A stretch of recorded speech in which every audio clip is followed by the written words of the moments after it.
Ricardo, sou estudante do curso de Medicina da Universidade de 9 de Julho.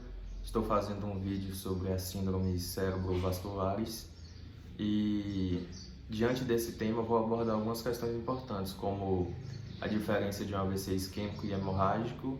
Se o AVC for isquêmico, saber se o mecanismo que foi causado é trombótico ou embolítico, e associar os achados do paciente com o território vascular e a área do encéfalo afetada.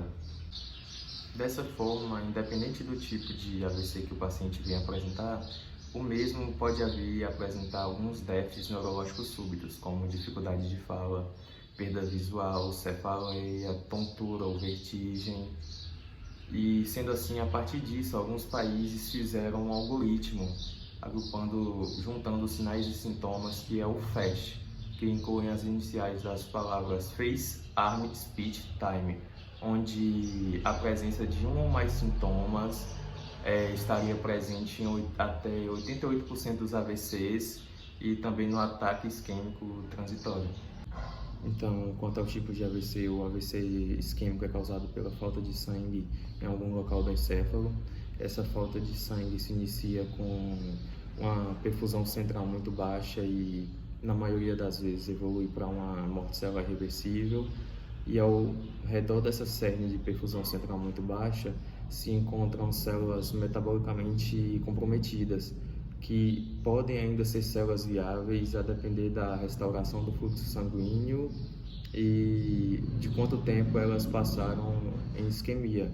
Então, vale ressaltar que a lesão celular irreversível acontece nas primeiras 3 a 6 horas depois do aparecimento dos sintomas.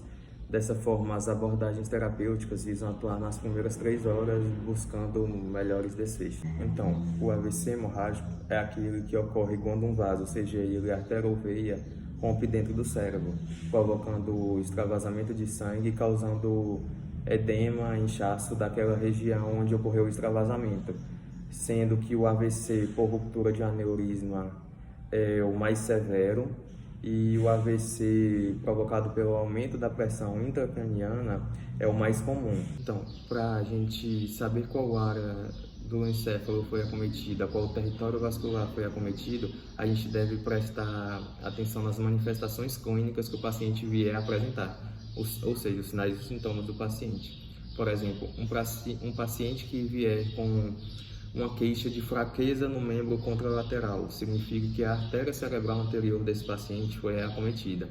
Um paciente que vier apresentando desvio de língua, disfagia, disartria, significa que os ramos das artérias basilares ou cerebrais ou do tronco cerebral foram acometidas. Um paciente que vier queixando de perda do campo visual, perda sensorial, significa que a artéria cerebral média foi acometida. E por aí vai. E então, caso o AVC seja isquêmico, o mecanismo que causou ele foi de origem trombótica ou embólica? Para responder essa pergunta, a gente deve se atentar que o trombótico corresponde a 40% de todos os casos de AVC isquêmico, é causado pela formação de placas de aterosclerose.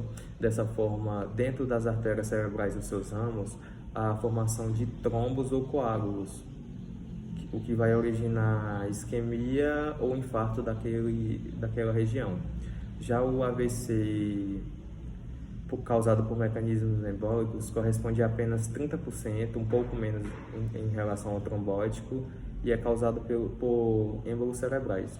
Esses êmbolos podem ser ar, bactéria, gordura ou outros corpos estranhos que são liberados na corrente sanguínea e ocluem essas artérias, produzindo um infarto ou uma isquemia. Então, para finalizar esse vídeo, o único exame capaz de detectar a diferença se é, no caso, um AVC isquêmico, se é um AVC hemorrágico, se o paciente vai precisar de uma cirurgia de urgência, a área afetada, o local de sangramento, o único exame é a tomografia.